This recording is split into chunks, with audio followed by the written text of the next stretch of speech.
చిన్న బాలకుమారుడు అండి, 16 సంవత్సరాల బాలకుమారుడు మాట్లాడినట్టుగా మాట్లాడుతున్నాడు. అలా మాట్లాడాలంటే కూడా సిగ్గుసారం అనేది ఉండాలి. అవన్నీ వదిలేశారండి. ఈ పేటీఎం బ్యాచ్, ఈ రెడ్లు అందరికీ చెడ్డ పేరు వస్తుంది. కొంతమంది రెడ్లే, మిగతా వాళ్ళందరూ మంచి వాళ్ళు ఉన్నారు, కానీ వీళ్ళ వల్ల అందరికీ చెడ్డ పేరు వస్తుందండి. వాడు అలా మాట్లాడటానికి రేపు వాడికి గెలవడం అనేది జరిగితే ఆంధ్రాలో భూకంపం లేకపోతే సునామీ వచ్చి మొత్తం తిరగబడిపోవాలని మేము కోరుకుంటాం. వాళ్ళు అనేది వస్తే అసలు మనం ఎందుకన్నా పనికొస్తామండి. ఈరోజు రాష్ట్రాన్ని ఒక గంజాయి వనంలాగా తయారు చేశారు. ఎక్కడ చూడండి అవే దొరుకుతున్నాయి. పిల్లలంతా నాశనం అయిపోయారు, ఆరోగ్యాలు పోయినాయి. ఇప్పుడు ఈరోజు కూడా మా ఇంటి దగ్గర 40 సంవత్సరాలు ఆయన అది తిని చచ్చాడు. 2 పిల్లలు పెళ్ళాం, కూరగాయలు అమ్ముకుంటా రోడ్డు మీద తిరుగుతుంది ఆవిడ. ఎవరు చూస్తారండి ఇలాంటివన్నీ? ఎంత చేశాడండి. వాళ్ళు దాచుకోవటానికేనండి. ఇప్పుడు దొరికిపోయాడు. విజయసాయి రెడ్డి ఏంటి, జగన్ రెడ్డి ఏంటి, వీళ్ళందరూ ఏం చేయాలో తెలియక రివర్స్లో మళ్ళీ తిరిగి ఇలా మాట్లాడుతున్నారు.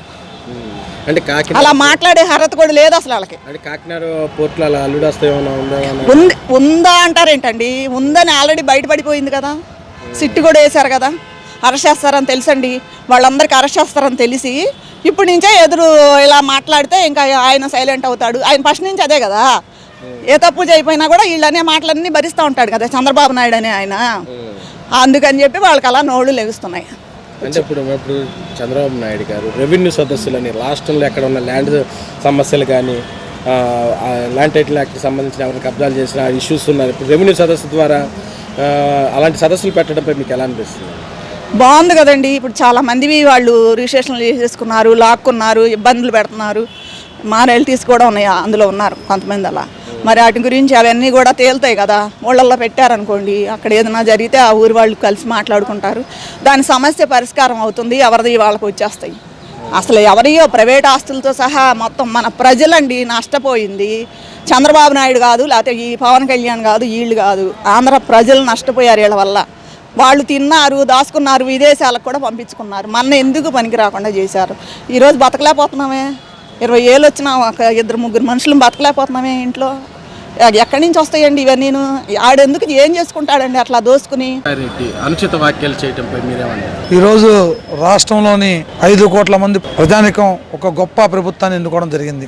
ముఖ్యంగా కూటమి ప్రభుత్వం అధికారంలో వచ్చి 5 మాసాలైంది. మేము ఈరోజు చేసే ప్రతి విచారణ కింద స్థాయి నుండి పెద్ద స్థాయి వరకు గత పాలకులు ఏం జరిగింది, ఏం చేశారు, తప్పు ఒప్పులపై పూర్తిగా అధికారుల దగ్గర నివేదిక తీసుకున్న తర్వాతే దానిపై యాక్షన్ తీసుకోవడం స్టార్ట్ అయింది. సాక్షాత్తు ఈ ఆంధ్రప్రదేశ్ రాష్ట్ర ఉప ముఖ్యమంత్రి పవన్ కళ్యాణ్ గారు కోర్టుకెళ్ళి వాస్తవాలను గమనించి దాని నిమిత్తం నారా చంద్రబాబు నాయుడు దృష్టికి తెలియపరచడంతో రాష్ట్ర శ్రేయస్సు కోసం రాష్ట్ర ప్రజానిక ఆర్థిక వనరులైన ఈనాటి కొల్లగొడుతున్నారు గత పాలకులని మీద పెద్ద ఎత్తున అభియోగాలు రావడంతో సిట్టు విచారణ వేయడం జరిగింది.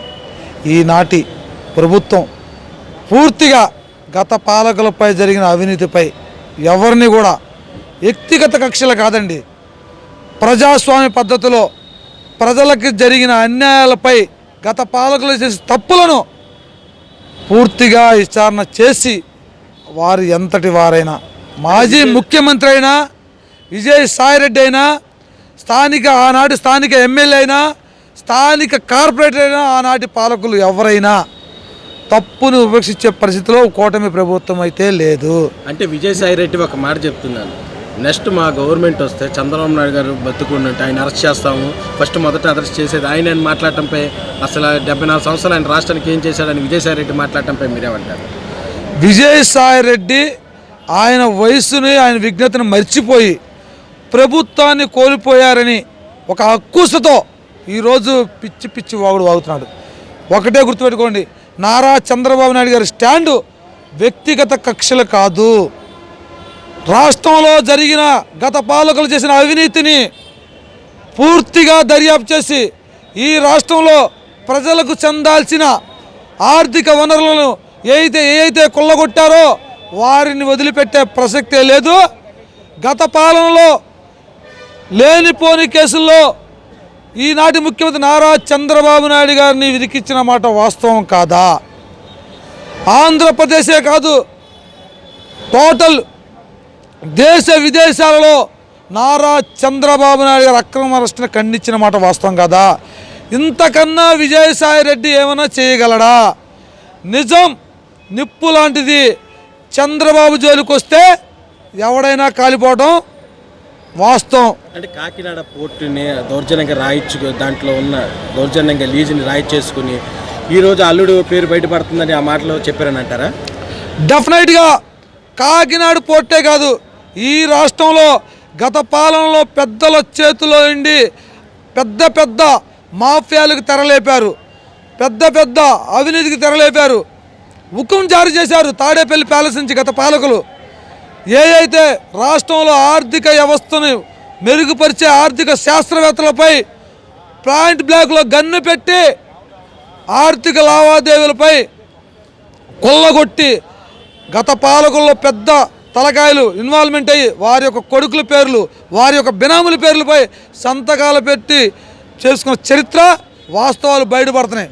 ఉదాహరణ, కేఎల్ రామారావు గారు ఏం చెప్పారు? నాపై ఒత్తిడి తెచ్చి తాడేపల్లి ప్యాలెస్ నుంచే నడిచింది, నా దగ్గర ఒత్తిడి చేసి 45% ఓటాలు రాయించుకున్నారు అని సాక్షాత్తు ఆయన సిబిఐకి ఆయన వాంగ్మూలం ఇవ్వడం జరిగింది. ఇది వాస్తవం కాదా? ఇది వాస్తవం కాదో తెలిసి చేపట్టవలసిన పరిస్థితి మీపై ఉంది. మీరు స్వస్థందంగా ఎవరైతే మేము చేయలేదని అనుకుంటే మీరు సిట్టుకి దర్యాప్తుకి విచారణకు హాజరవ్వండి, మీ నిజాయితీని నిరూపించుకోండి.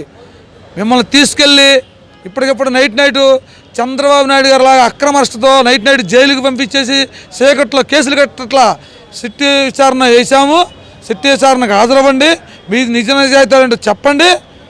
నిజాయితీ పరులైతే సిట్టు మిమ్మల్ని వదిలేస్తుంది, మిమ్మల్ని అవినీతి పరులై పాయింట్ బ్లాక్లో గన్ను పెట్టి ఈ రాష్ట్రంలోని శ్రీకాకుళం నుంచి ఇటు రాయలసీమ వరకు ఇటు తెలంగాణ సరిహద్దు వరకు ప్రతి ఒక్క వ్యాపారస్తుడిని, ప్రతి ఒక్క పారిశ్రామికవేత్తపై హుకుం జారీ చేసి పాయింట్ బ్లాక్లో గన్ను పెట్టి ఆంధ్రప్రదేశ్ ప్రజానికానికి చెందాల్సిన ఆర్థిక వ్యవస్థలను కొల్లగొట్టిన మాట వాస్తవం.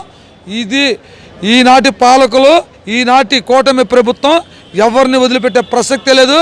నారా చంద్రబాబు నాయుడు గారిని నువ్వు ఎన్నిసార్లు అరెస్ట్ చేసుకోవాలన్నా నువ్వు కలలో కలగంటమే తప్ప ప్రపంచం నలుమూలల తెలుగువాడు ఎక్కడున్నా గర్వంగా చెప్పుకోగల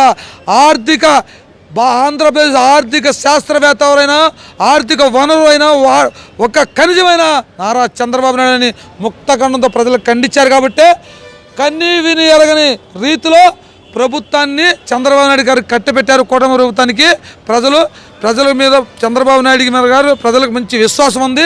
దీంట్లో రాజీ పడే ప్రసక్తి లేదు. ఈ గత పాలకులను ఎవరిని వదిలిపెట్టే ప్రసక్తి లేదు, ఎవరిని వదిలిపెట్టం.